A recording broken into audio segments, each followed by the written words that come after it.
Well, let's have a conversation now. Joining us is Janice Charette from 2016 to 2021. She served as Canada's High Commissioner in London. Madame Charette, thank you for being here. Thank you so much for having me, Michael. So, we just heard Pierre Poilievre criticizing this trip to London. How worthwhile are these international trips?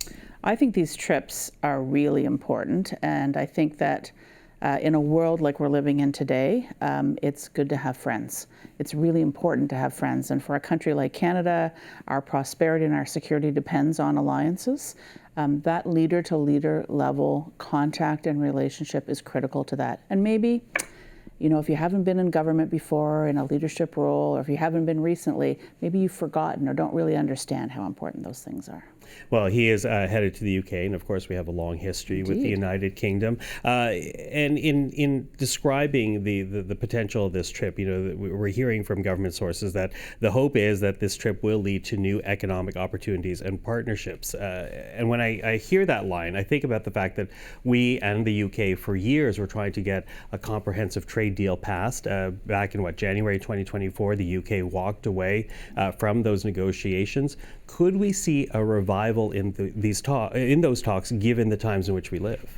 Well, let's not lose sight of the fact that the vast majority of trade between Canada and the United Kingdom right now is happening under a trade agreement. There's a little bit left to do, and I'm hopeful that all of the conversations that go on between leaders will help us to close that gap. I'm not sure it's going to happen in this trip, but I'm hopeful that that's going to happen soon. The other opportunity, though, is London is, of course, a center of huge commerce and investment. And I think the Prime Minister, when he's there, is going to make sure that he's meeting with the private sector to show what a fantastic opportunity it is to come and do business in Canada. And he's also going to have conversations with other world leaders. He's meeting with the leaders of Spain and Iceland and Denmark and Australia. And so it is about forging those alliances and building the paths for Canada and Canadian businesses to be able to trade with partners around the world. Well, we certainly have heard the Prime Minister talk about the investments in national projects. His hope is that they are, using his parlance, catalytic, and that means then that the investment Canada makes would attract other investors. Is that what you're talking about in terms of meeting with investors and business partners in the UK? Yeah, in order to be able to really achieve some of the great potential in this country to build those trade, energy, and information corridors across the country that the Prime Minister has been talking about. It takes private sector proponents, it takes investment dollars, and so talking to global investors, talking to global companies who choose to come and operate here in Canada, I think is a mark of confidence in this country and the potential that we have. And that will translate to the kinds of opportunities for Canadians, of jobs, of good incomes, and those are all responsibilities of the Prime Minister. Mm-hmm. And you listed out the other countries, the other leaders are going to be there because he will be having, as you say, meetings with Spain, Iceland, Australia, Denmark. Is that solely trade or is that also defense? Because that's part of what's taking place globally for Canada, because not only are we talking about trying to find new markets, we're also trying to shore up to meet NATO commitments and also for our own security, military commitments. I think that's true, and we have different relationships with different countries, obviously. With the UK, we're a member of the Five Eyes, along with Australia. We have just entered into an agreement with an important Australian contractor around over-the-horizon radar. As we think about countries like Iceland, we have some shared challenges of operating in the north. Spain is a NATO partner. So, I think variable geometry in terms of the nature of the relationship.